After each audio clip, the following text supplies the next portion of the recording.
सखी सहेली। सखी सहेली कार्यक्रम सुनने वाले सभी श्रोताओं को मन्नो बहुरिया और प्यारी बुआ का नमस्कार। नमस्कार बुआ जी, कैसे हैं आप? हम तो ठीक है। क्या हो गया? नहीं भाई, ऐसे ही हालचाल पूछ लिया बस। हालचाल पूछ लिया ना, सही किया तुमने भाई, क्योंकि देखो ऐसा है कि हालचाल पूछते रहना चाहिए, लोगों से मिलते रहना चाहिए, तभी तो पता चलता है कि किस हमारे देश के किस हिस्से में बहुत ज्यादा ठंड है, किस हिस्से में अभी ठीक ठाक है मौसम। कहीं तो पंखा चल रहा है, कहीं बिल्कुल सुबह शाम ऐसे कड़कड़ा रहे हैं लोग। बिल्कुल सही बात कही बुआ जी। तभी तो आज हम व्यंजन में अलग अलग क्षेत्रों की जो खास चीजें हैं वो, और इस मौसम में खास तौर से बनती हैं, वही बताओगी? बिल्कुल, वाह क्या बात है। तो भाई चलो ठीक है, हम भी कहीं लिए चलेंगे तुम लोगों को घूमने के लिए, और वहीं की जो भोजन है वो बताएंगे, वहाँ की विधि बता देंगे, कैसे क्या खाते हैं, क्या बनता है।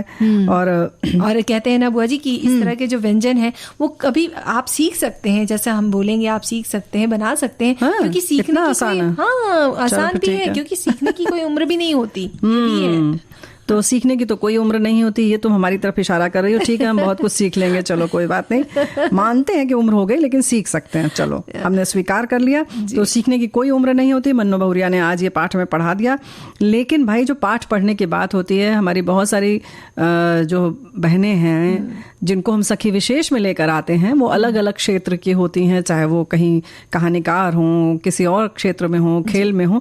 लेकिन आज हम बात करेंगे नृत्यांगना से, मतलब उनके बारे में बताएंगे, और उनका नाम है शमा भाटे, जो कथक नृत्यांगना है ना। और बुआ जी, जैसे कि आज 2 दिसंबर है, आज का जो दिन है, आज हम मना रहे हैं राष्ट्रीय प्रदूषण नियंत्रण दिवस।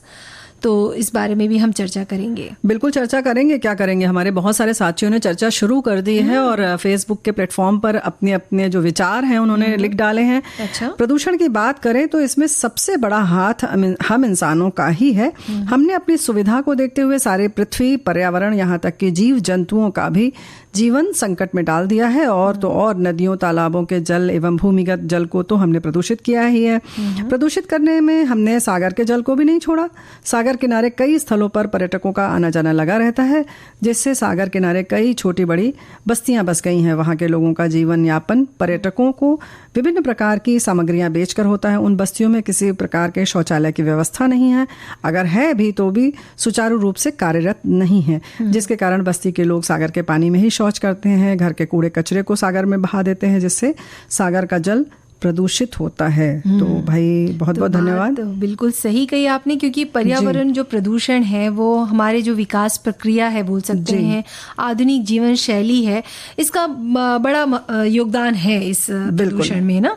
और लेकिन ये भी है बुआ जी कि हम इस प्रदूषण नियंत्रण की ओर भी कदम बढ़ा रहे हैं, और बहुत से ऐसे नियम और कानून बनाए गए हैं इस प्रदूषण को रोकने के लिए। लेकिन हम लोग जिम्मेदार हैं ना। हमारे साथी ने जो लिखकर भेजा है मन्नो बहुरिया, वो तो ठीक है, लेकिन ये तो समझ लो कि सागर में 2 बूंद के बराबर है।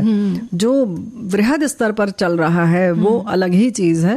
और आज 2 दिसंबर राष्ट्रीय प्रदूषण नियंत्रण दिवस के रूप में इसीलिए मनाया जा रहा है कि हम थोड़े और सजग हो जाएं।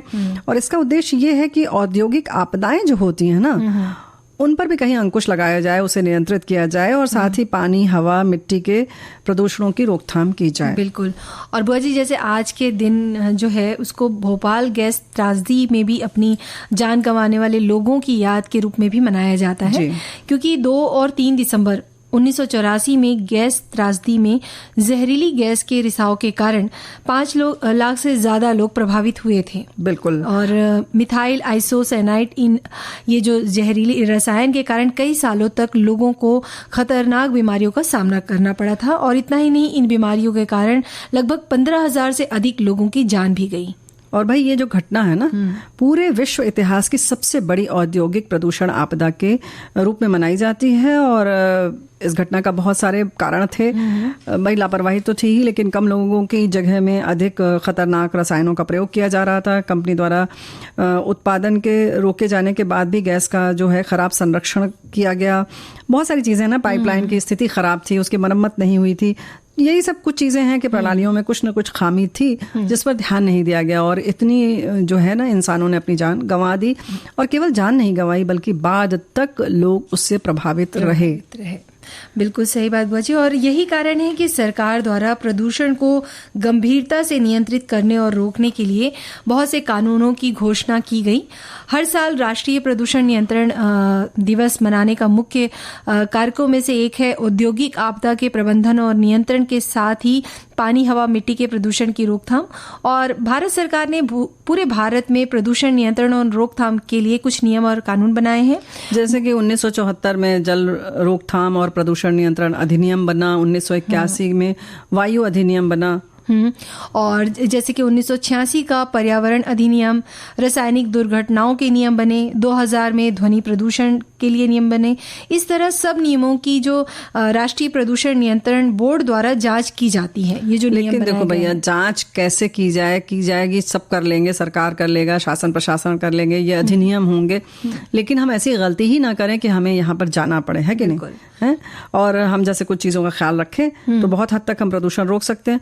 अच्छा देखो मन्नू मौर्या, सीधे सीधे हम ही तो प्रभावित होते हैं ना इन सब प्रदूषण से। बिल्कुल। तो हम क्यों नहीं रोक लेते? हाँ, बिल्कुल, पहल तो हमको ही करना चाहिए। सरकार तो नियम कानून बनाती ही है, तो उसका भी पालन करें और खुद भी जितना हो सके, जैसे कि वाहनों का जो प्रयोग है आप कम करें, जहां तक हो सके पैदल चलें, और आसपास खासकर साफ सफाई रख सकते हैं आप। और रख सकते नहीं, रखें। हाँ, ऐसा कहो, रख सकते तो कहेंगे हम रख सकते हैं, लेकिन नहीं रख पा रहे हैं भाई, क्या करें हम? नहीं, बिल्कुल साफ सफाई रखना ही है जी, रखिए। और जैसे कुछ ऐसे पदार्थ होते हैं जिसे रिसाइकिल कर दोबारा उपयोग में लिया जा सकता है, तो वो भी कर सकते हैं आप।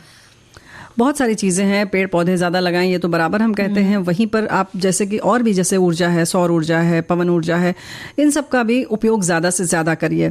तो जैसे एसी वगैरह कम से कम लगाएं, फ्रिज भी कह सकते हैं अब, लेकिन बहुत सारे लोगों का 2-2 फ्रिज रहता है। तो कुछ इस तरह से ध्यान रखें कि जो हम प्रतिदिन में जो भी काम कर रहे हैं उससे किन किन चीज़ों से प्रदूषण हो रहा है। और सिर्फ खुद नहीं मन्नू मौर्या भाई, देखो हम तो यही कहते हैं कि बच्चों को ज़रूर बताया जाए कि देखो बेटा ये कर दो, वो बंद कर दो, ये कर दो, और इससे देखो हमारी जो पृथ्वी है वो स्वच्छ रहेगी, प्रदूषण कम होगा। तो वो संस्कार अगर डाले जाएं तो कितना अच्छा हो जाएगा, है ना? वो तो है ही बुआ जी। और जैसे कि सभी को पता है कि क्या करना है, क्या नहीं करना है, और हम ये भी सोचते रहते हैं ना कि हम क्यों करें, हम पहल क्यों करें। तो भाई पहल आपको ही करना है जी, बिल्कुल ना, हमें ही करना है पहल, ताकि जब हम करेंगे कोई काम, अगर हम करते हैं तो हो सकता है लोग देख कर वो काम सीखें। बिल्कुल ना, जैसे कि आपने बोला ही कि आपके घर के बच्चे सीख सकते हैं। तो इस तरह से बहुत सी चीजें हैं जिनसे हम प्रदूषण को रोक सकते हैं। और देखो फिर वही वाली बात है कि यही तो हम कह रहे हैं कि भाई आप दूसरे के बारे में सोच ही क्यों रहे हैं, आप तो शुरू करिए ना। और यही बात अगर सब लोग सोचेंगे तो सब लोग शुरू कर ही देंगे। बिल्कुल बुआ जी। ये प्रदूषण के लिए एक और हमारे श्रोता है, उन्होंने लिखा है कि वर्तमान समय में मानवीय अस्तित्व के लिए सबसे बड़े संकट की बात की जाए तो निसंदेह ही पर्यावरण प्रदूषण धरती के लिए सबसे बड़ा खतरा है। आज विश्व का प्रत्येक भाग मानव द्वारा निर्मित प्रदूषण से जूझ रहा है, जिसके कारण विभिन्न पर्यावरणीय समस्याएं उत्पन्न हो गई हैं। जल, स्थल, वायुमंडल सहित जीवमंडल का संपूर्ण पारिस्थितिक तंत्र प्रदूषण के कारण संकट में है। मानवीय प्रदूषण के कारण उत्पन्न संकट को दूर करने के लिए सरकार द्वारा प्रतिवर्ष राष्ट्रीय प्रदूषण नियंत्रण दिवस के माध्यम से देश के नागरिकों को जागरूक किया जाता है। जागरूक तो किया जाता है, लेकिन हम कितने जागरूक हुए?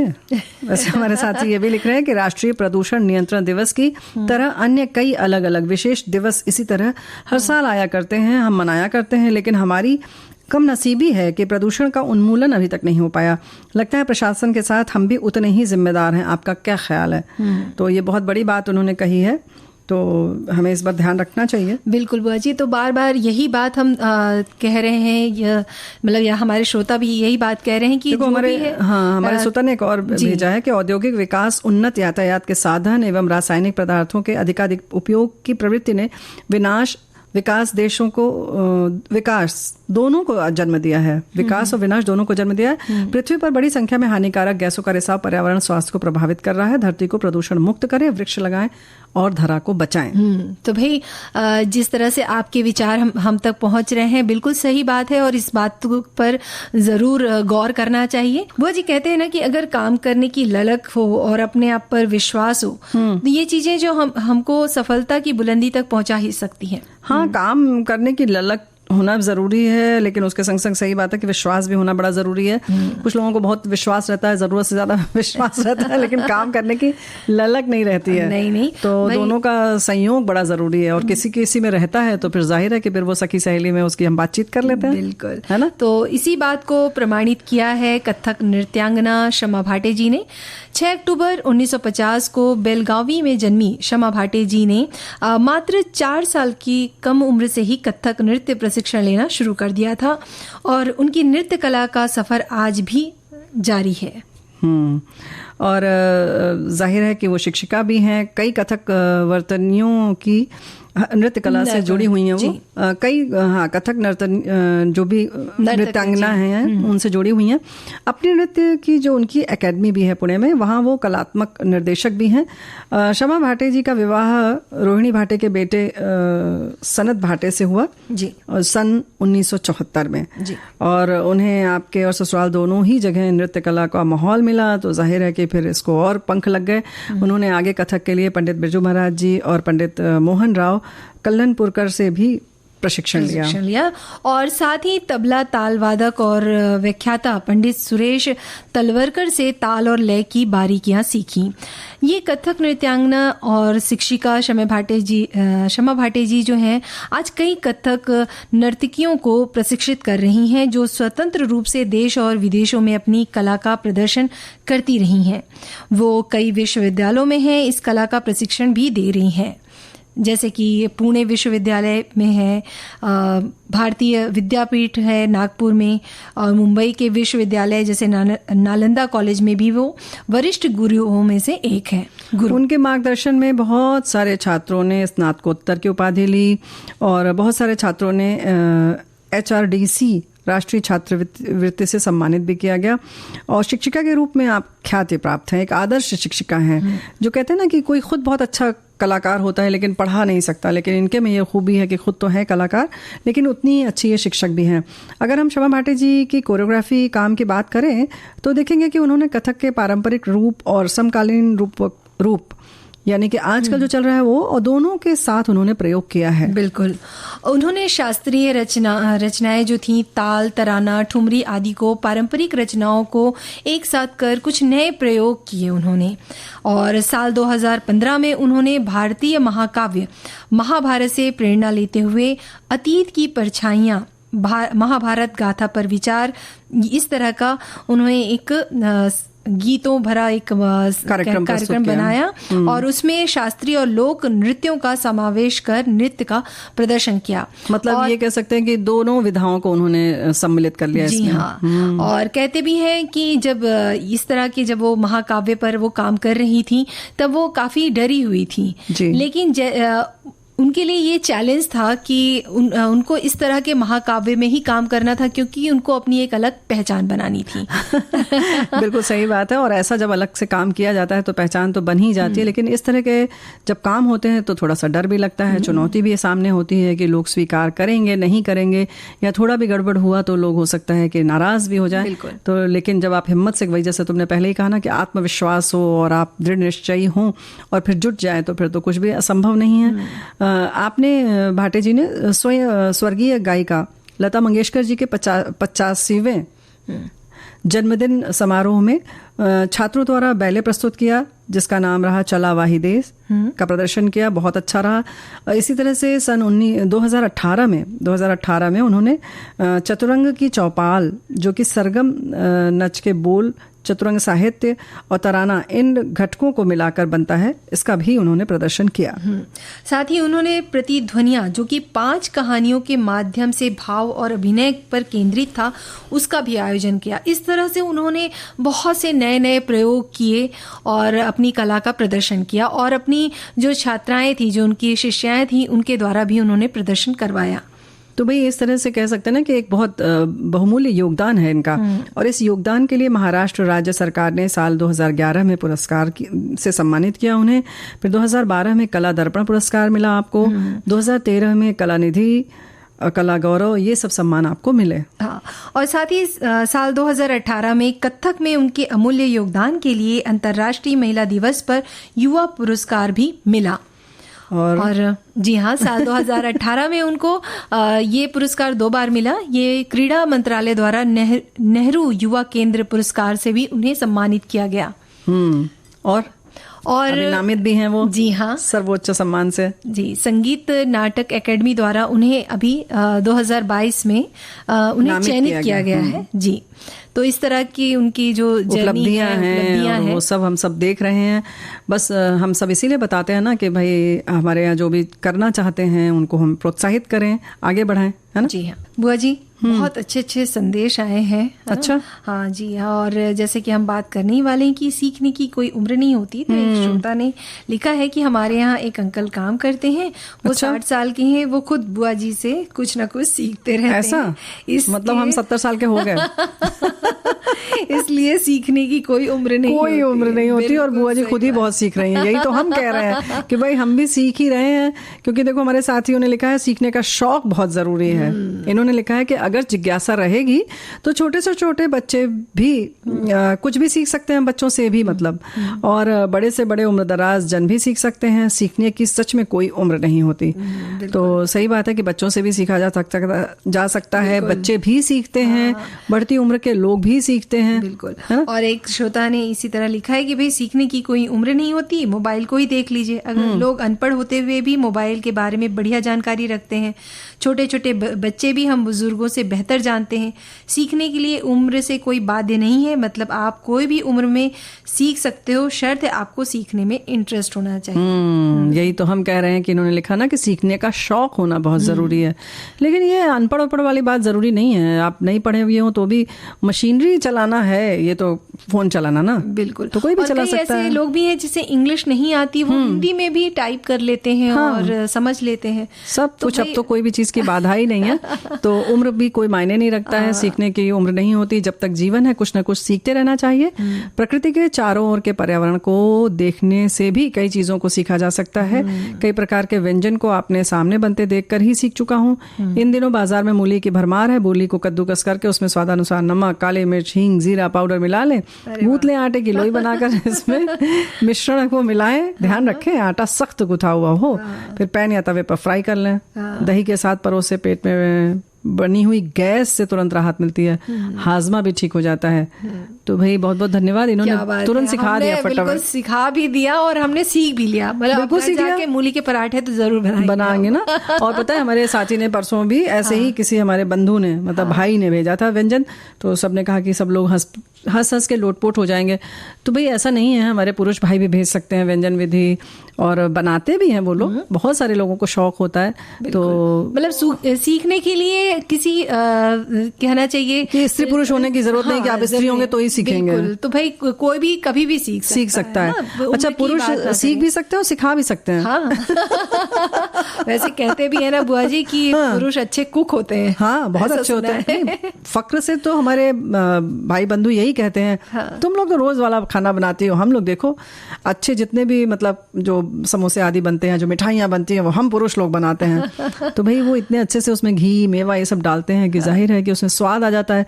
लेकिन जब 30 दिन का वो चलाना पड़े ना खर्चा एक सीमित पैसे में, तब पता चलेगा कि हम बहुरिया हमारी जो है ना वही लोग बना सकती हैं, बिटिया लोग बना सकती हैं, बुआ लोग बना सकती हैं, है ना। तो भाई ऐसा नहीं है। वैसे आज रेस्टोरेंट पे आप जाएंगे, होटलों में भी जाएंगे, तो आपको कुक जो है वो पुरुष ही मिलते हैं। खैर ये तो बात पुरुष और महिला की नहीं हो रही है, सीखने की बात हो रही है। तो सीखा कहीं से भी जा सकता है और कभी भी जा सकता है। जैसे एक श्रोता ने लिखा ही है कि हम अपने पर्यावरण, अपने आसपास जो पशु पक्षी हैं, पेड़ पौधे हैं, उनसे भी सीखते हैं। पशु पक्षियों से तो ये सीखना चाहिए कि वो समय के पाबंद होते हैं, अपनी जगह नहीं बदलते, अपना समय नहीं बदलते, और समय के इतने पाबंद होते हैं कि अगर आप जिस समय अगर रोटी देती हैं सुबह 10 बजे, तो वो 10 बजे आपके दरवाजे पर आ जाते हैं। बिल्कुल, है ना। और अपने उनके सोने का समय नियत है, सुबह होने का, उठने का उनका समय नियत है। हम लोग की तरह नहीं कि रात में आज सीरियल देख लिया तो देर से सोए। तो भाई समय से हो गया काम। बिल्कुल। और हमने सीख भी लिया जी हाँ, कि समय से काम करने से कितनी खूबसूरती बढ़ी रहती है चीजों को। और उम्र की जो बात है, हमारे बहुत सारे साथियों ने बड़ी अच्छी बात लिखकर भेजी है। बहुत लंबा इन्होंने लिखा वही कि एक व्यक्ति में सीखने की चाह और क्षमता जितनी अधिक होती है, उतनी तेजी से वो परिस्थितियों के साथ सामंजस्य बिठाने में निपुण होता है। सीखना एक सक्रिय विवेकपूर्ण प्रक्रिया है जिससे व्यक्ति का मानसिक व भावनात्मक विकास होता है। निरंतर सक्रियता व्यक्ति को ऊर्जावान एवं जीवन के प्रति उमंग व उत्साह से भरपूर और अपने जीवन से प्रेम करने वाला बनाती है, क्योंकि सीखने के दौरान एक व्यक्ति को नित्य नए अनुभव होते हैं जिससे उसका आत्मविश्वास और अनुभव भी बढ़ता है। लेकिन इन्होंने ये भी लिखा है जो बहुत महत्वपूर्ण है, विवेकानंद जी के इन्होंने शब्द बताए हैं, कथन जो है, जिस व्यक्ति के पास सीखने को कुछ नहीं है वो मौत से पहले ही मर गया है। ये बात बिल्कुल सही है कि अगर जीवन के प्रति आपकी इच्छा है जीने की तो आप सीखते रहिए। बिल्कुल सही बात कही कि जो मनुष्य है, या कह सकते हैं हमारी जो प्रवृत्ति है कि हम अगर सीखेंगे नहीं तो कहीं ना कहीं हम रुक जाएंगे या हमारा जीवन रुका सा लगेगा। तो ये तो है ही कि हमारे विकास के लिए, हमारी क्या बोलना चाहिए, ऊर्जावान बनने के लिए, बिल्कुल सही बात है, हमें सीखते रहना चाहिए, चाहे वो आप किसी भी चीज से सीखें।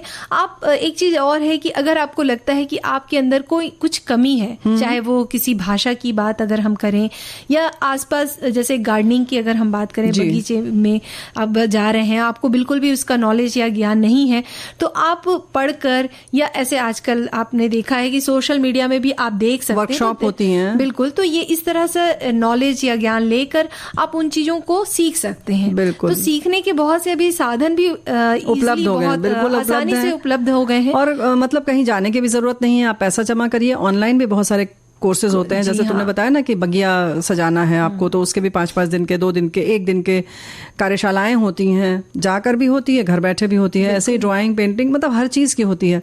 और कुछ नहीं तो बिना वर्कशॉप के भी सिलाई, बुनाई, कढ़ाई, मतलब हर चीज़ बताई जा रही है, उपलब्ध है। बिल्कुल। और नहीं तो भाई मोहल्ले में बुआ हुआ कोई तो होंगी ना, प्यारी बुआ, अच्छी बुआ, जानकार बुआ, तो आप चले जाइए उनके पास। तो है ही आपस में आप अपने मित्र से भी सीख सकते हैं ना। और ऐसा भी नहीं है कि मित्र के घर अगर कोई छोटा बच्चा है उससे भी आप सीख सकते हैं चीजों को। देखो मन्नू बहुरिया, ऐसा है कि बस इसके लिए एक बात और है कि जिसके पास हुनर है वो भी ऐसे घर में भी कुछ ऐसा कर सकते हैं कि शाम को बैठे हैं चाय के ऊपर और लोगों को बुला लिया, 8-10 लोगों को, कि आज हम ये सिखाएंगे बनाना है, चाहे सिलाई बुनाई कढ़ाई, जो भी चीज़, घरेलू चीज़ें हैं या बाहर की चीज़ें हैं, कोई व्यंजन है, उसके लिए आप स्वयं भी लोगों को बुला भी सकते हैं और सिखा भी सकते हैं। तो ये भी एक तरीका है खुद को भी व्यस्त रखने का और अपने हुनर को बांटने का भी। क्या बात है। और उससे आपको क्या बोलते हैं, मिलेगी, आपको प्रसन्नता तो मिलेगी ही, लोग आपकी तारीफ भी करेंगे। तारीफ से ज्यादा प्रसन्नता मिल जाएगी ना।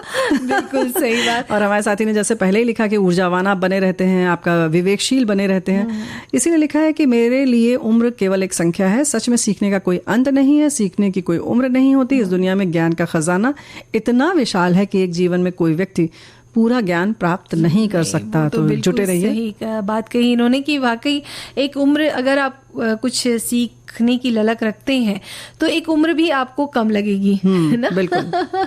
और एक श्रोता है, उन्होंने ये भी लिखा है कि जीवन में लगातार सीखते रहें, क्योंकि सीखने की कोई उम्र नहीं होती। जन्म लेने के साथ ही सीखने लगते हैं और ताउम्र सीखते रहते हैं। अभिमन्यु जो जन्म के पहले ही सीख लिया था, भागीरथी अम्मा ही हमारे सामने एक बहुत बड़ा उदाहरण है। 105 साल की उम्र में उन्होंने 74.5% लाकर उन्होंने 4वीं कक्षा पास की। ये केरल की रहने वाली थी। बिल्कुल। तो ये बात बहुत हमारे लिए इस समय मतलब कह सकते हैं कि ऊर्जावान है, प्रेरणा वाली बात है ये, और हमें सीखना चाहिए इस बात से। तो बिल्कुल सही बात है। और खासतौर से पढ़ाई के लिए अगर बात करें तो प्रौढ़ शिक्षा अभियान इसमें बहुत बड़ा उदाहरण है कि आप किसी भी उम्र में साक्षर हो सकते हैं, तो बस जुट जाइए। देखो हम बात कर रहे थे सीखने की, तो हम सोच रहे थे कि जैसे कोई कोर्स है या कुछ वैसा ही सीखना है, लेकिन जिंदगी में रोज बरोज जो होता है ना वो एक कोई सबक दे जाता है। कहते हैं ना कि एक चेतावनी से मिल गई। तो ऐसे हमारे साथी ने लिखकर भेजा है कि भाई आज ही सीखने को मिला। एक कोई ऐसे सिर पर जो गट्ठर लेके घूमते हैं, उन्होंने कंबल बेच रहे थे, इन्होंने खरीद लिया। उसने कहा कि इस गठरी में 5 कंबल हैं, और वो चला भी गया। ये भी बहुत समझदार थे, इन्होंने भी जाने दिया। सोचा सब हम तो देशवासी अपने भाई भाई हैं, तो बस चले जाने दिया। इन्होंने लिखते हैं कि उसके बाद वो जब चले गए तो हमने खोला और देखने में लग रहा था 5 है, खोल के देखा तो 4 ही कंबल था। तो अब बस सीख गए ये कि अगली बार जो है वो गिन कर ही लेंगे, गिन कर ही लें और जांच परख कर ही लें सामान ना। तो अब ये सिर्फ इन्होंने नहीं सीखा, हम सब ने भी सीख लिया कि भाई कुछ भी खरीदना है, देखना है, लेना है तो पैसे भी हमेशा गिन कर दें। तो ये सब चीजें जो है वो सीखने की हैं। बिल्कुल। जिसके लिए कोई भी परीक्षा देने की जरूरत नहीं है, ये जिंदगी में खुद ब खुद आ जाते हैं। और यही तो हमारे साथी ये भी कह रहे हैं कि भाई बचपन से हम मृत्यु तक सीखते ही रहते हैं। ये बात बिल्कुल सही है। और एक हमारे श्रोता है बुआ जी, उन्होंने ये लिखा है कि मैं आज 60 से ऊपर का हूँ, 60 साल से ऊपर का हूँ और अभी तक विद्यार्थी ही हूँ। अभी भी बहुत से कोर्स ज्वाइन कर रखे हैं। कल ही एक अंतर्राष्ट्रीय परीक्षा का परिणाम आया और मैं पास हुआ, इसकी प्रसन्नता है।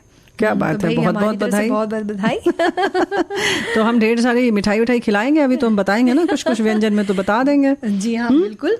तो क्या बताने जा रही है? तुम कह रही थी बड़ी खास खास प्रदेश का बताओगी। हाँ, तो शुरुआत करते हैं छत्तीसगढ़ जो राज्य है उसके। शुरुआत नहीं, मतलब ऐसा सोचोगे तो सारे प्रदेश का नहीं बता पाएंगे अभी। श्रोताओं हम बता दे रहे हैं, मन्नो भौरिया कह रही है, बड़ी खुश है, उत्साह में है।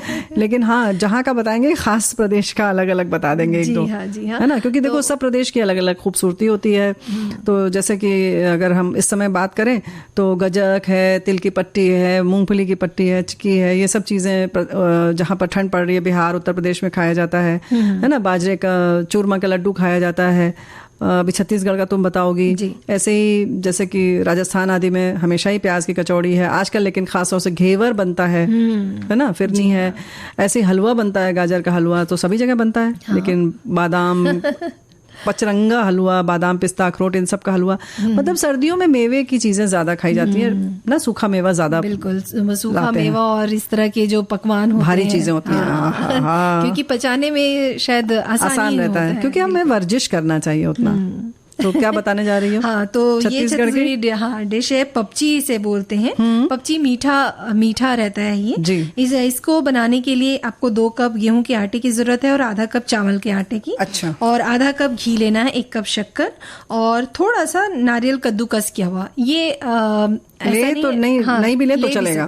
अच्छा। इसमें करना क्या है कि एक बर्तन में जो 2 कप आटा, गेहूं का आटा लिया है और 1 कप चावल का आटा, आधा कप चावल का जो आटा आपने लिया है उसको डाल लीजिए और आधा कप जो घी है वो भी इसमें मिला दीजिए। अच्छा। अब उसके बाद इसमें जो कद्दूकस किया हुआ नारियल है वो भी डाल दीजिए और एकदम सख्त और सूखा जो आटा होता है ना उस तरह का गूंथना है। अच्छा। मतलब जैसे कि रोटी, हाँ, रोटी आप बनाते हैं उससे भी आप ज्यादा कड़ा आपको गूंथना है। अब इस आटे से पपची बनाए, पपची जैसा मतलब ये गोल बेल लें उसे, रोटी की जैसे बड़ा सा बेल लें और उसके बाद उसको ढक्कन या कटोरी से काट ले, गोल गोल उसका डिजाइन बना ले।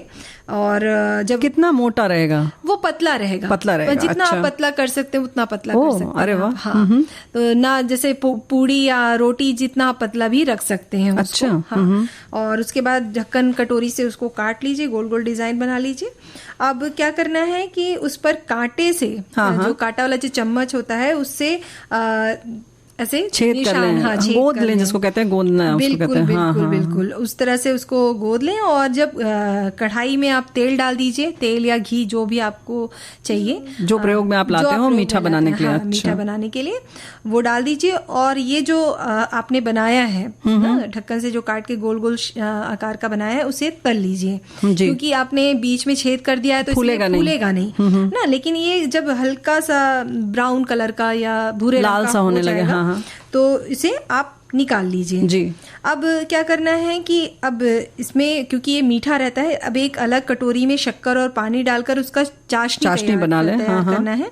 और चाशनी जो है वो जैसे गुलाब जामुन में जो चाशनी बनती है ना, बहुत थोड़ी गाढ़ी नहीं, थोड़ी सी गाढ़ी रहेगी, रसगुल्ले से थोड़ी गाढ़ी। हाँ। तो उस जो पपची आपने निकाली है उसको चाशनी में डुबो दीजिए जी। और थोड़ी देर तक उसमें डूबे रहने दीजिए और फिर सारी जो पपची है उसको बाहर निकाल लीजिए, थाली में थोड़ा फैला दीजिए ताकि ठंडा हो जाए और भी वो थोड़ा कड़क हो जाए। अरे वाह। तो ये क्या है, ये जो पपची होगी वो थोड़ी कड़क ही बनेगी। अच्छा। हाँ, मुझे लगा कि थोड़ी सी सूखी सूखी होगी।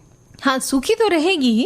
अरे मतलब लगा कि रस में डूबी रहेगी। नहीं, रस में डूबी नहीं रहेगी। जब ये चाशनी से आप बाहर निकालेंगे तो ये सूख जाएगी। हाँ, जैसे कि वो एक बनता है ना शक्कर पारा वैसा ही रहता है। लेकिन शक्कर पारा में क्या रहता है कि ये प्योर मैदे का बनता है जी। और दूसरी चीज वो मोटा रहता है तो थोड़ा सॉफ्ट या नरम रहता है। लेकिन पपची में क्या है, ये थोड़ी सी कड़क रहेगी क्योंकि चावल का आटा मिला हुआ है, ऐसे थोड़ा सा कुरकुरा रहेगा। पतला भी हमने बेला है, पतला भी बेला है। तो भाई आपने बहुत बारीक बेला है, चलो अच्छी बात है। और अगर हम बात करें कि उत्तर प्रदेश में अलग अलग जगहों पर अलग अलग ढंग से चाट मिलती है, तो अभी चूंकि सर्दी का मौसम है तो आलू की टिक्की में मटर भर के, हरी वाली मटर भर के भी टिक्की बनती है। टिक्की मतलब जो है, तो उसके लिए पहले तो आप आलू कद्दूकस कर मतलब उबाल लें, और थोड़ा ऐसा उबालें कि बिल्कुल ज्यादा ना गल जाए, हल्का सा रह जाए, थोड़ा सतर्क रहना पड़ेगा। अच्छा। और उसके साथ ही आप मटर को, हरी मटर, उसको छील लें, मुलायम मुलायम मीठी मीठी वाली होगी तो और अच्छा है। उसमें आप एक घी में जीरा और हरी मिर्च अदरक डाल के उसको छौंक लीजिए। अच्छा। हरी मटर को उसको अलग छौंक लीजिए, जब बहुत जल्दी पक जाएगी। कढ़ाई में उसको करके किनारे अलग रख लें, और उसको हाथ से ही या किसी कटोरी के सहायता से उसको ऐसे क्रश कर लें, थोड़ा सा दबा के, बिल्कुल पीसना नहीं है लेकिन दरदरा, थोड़ा सा दरदरा कर लें उसको, चाहे तो हाथ से ही कर लेंगे, थोड़ा गरम गरम सा रहेगा तभी हो जाएगा। और इधर आलू जो उबला है उसको छील के कद्दूकस कर लें, थोड़े मोटे वाले जो होगा छेद उससे करेंगे तो अच्छा रहेगा। अच्छा, लेकिन आलू में नमक न डालें तो बेहतर है। उसमें आप चाहे तो थोड़ा सा जीरा डाल सकती हैं। हरा धनिया डाल दीजिए, हरा धनिया आप उसमें भी डालेंगी, हरी मटर में भी, और फिर इसकी लोई बना के इसमें हरी मटर भर दीजिए, और खूब अच्छे से घी लगा के तवे में, लगभग सेमी फ्राई जैसा डाल के उसको सेमी फ्राई कर लीजिए। बहुत टेस्टी लगेगा। हाँ, सेक लीजिए दोनों तरफ से। उसके बाद हरी चटनी, मीठी चटनी और दही के साथ परसिए। ऊपर से उसमें गार्निशिंग के लिए अच्छा होगा कि आप छोटी छोटी बारीक हरी मिर्च काट लें, और अदरक भी काटें, कद्दूकस ना करें। तो उसकी जो पतली पतली, बहुत पतली पतली काटनी पड़ेगी, फाइन चॉप करें उसको। और कद्दूकस भी कर सकते हैं ना बुआ जी, लेकिन उसको मतलब जो खड़ी खड़ी आती है ना, उसका स्वाद अलग होता है। हाँ, यही तो अलग बनाती है जी, ये चीज अलग बना देती है। तो ये करें, और उसके बाद हरी धनिया वगैरह डाल के परस दीजिए। अरे वाह, क्या और इसी में थोड़ा सा अलग ये है कि जो सफेद मटर होती है, जो हम भिगोते हैं एक दिन पहले, मतलब बकायदा उसको 6-7 घंटे भिगो के उबाल के बनाते हैं ना, अक्सर बहुत सारी जगहों पर पानी पूरी में उसको भरते हैं। जी हाँ। तो सफेद वाली जो गोल मटर आती है वो आप भिगो लें, उबल जाए तो अच्छे से उबाल लें उसको। उसमें आप चाहें तो मतलब अगर 4 कटोरी है तो उसमें 1-2 उबला हुआ आलू डाल सकते हैं, नहीं तो नहीं भी डालेंगे तो चलेगा। लेकिन ऐसा उसको उबालें कि उसमें पानी बहुत कम रहे, है ना, लगभग बराबर आ जाए, सूख जाए। और अगर आप थोड़ा पानी रह जाता है तो भी उसको सुखा लीजिए। फिर उसके बाद उसमें सूखा धनिया पाउडर अच्छे से डाल दीजिए, अमचूर डाल दीजिए, और यही अदरक, हरी मिर्च और हरी धनिया वगैरह डाल के खूब अच्छे से उसको उसकी वो बना लीजिए बॉल। अच्छा, तो इस तरह थोड़ा ज्यादा गलाना पड़ेगा इसे। हाँ, पूरी तरह से अच्छी तरह से गल जाए उसमें। इसमें आप अदरक जो है वो कद्दूकस करके डालेंगी। लाल मिर्च पाउडर डाल लीजिए आप, बल्कि हरी मिर्च न डालें तो अच्छा है। उसमें लाल मिर्च पाउडर डालें, सूखा धनिया पाउडर, अमचूर वगैरह डाल लीजिए, और उसके बाद उसको टिक्की बना के उसको तवे पर सेक लीजिए, क्रिस्पी दोनों तरफ से। तो ये तेल में ही सेकना है? तेल में भी आप कर सकते हैं, देशी घी में भी कर सकते हैं, ये आपके ऊपर है, रिफाइंड में भी कर सकते हैं। और उसके बाद खूब अच्छी तरह से जब दोनों तरफ से सिक जाएगी तो उसको 2 तरह से बरसते हैं वहां पर। एक तो ऐसा करते हैं कि पूरा उसमें पूछते हैं कि आपको दही चटनी वाला चाहिए या नींबू वाला। अच्छा। तो उसमें अगर नींबू वाला चाहिए तो एक टिक्की में पूरा आधा नींबू उसमें निचोड़ देते हैं, और ऊपर से यही अदरक, हरी मिर्च ये सब डाल के और हरा धनिया डाल के दे देते हैं। ठीक है, तो मुंह खट्टा हो गया मेरा।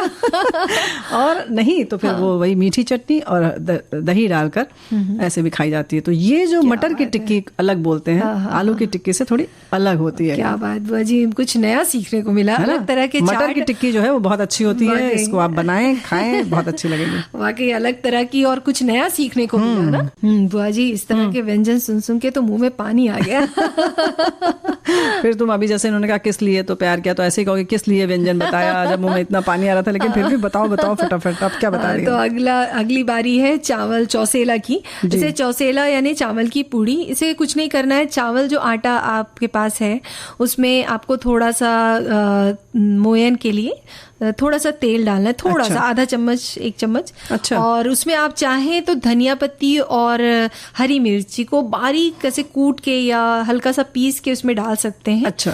थोड़ा टेस्ट बढ़ाने के लिए, स्वाद बढ़ाने के लिए। स्वाद तो बढ़ाना ही भैया। लो तुम ऐसी बात कर रही हो, और कैसे? थोड़ा सा नमक डाल दीजिए, और फिर गर्म पानी से उस आटे को गूंथ लें। अच्छा। और बस उसकी लोई बना के पूड़ी बेल दें, और केवल चावल की? जी हाँ, फटेगी नहीं? नहीं। अच्छा, मोयन डाला है इसलिए? मोयन डाला है और गर्म पानी से सेका है। थोड़ा सा उसे ज्यादा मसलना पड़ेगा। अच्छा।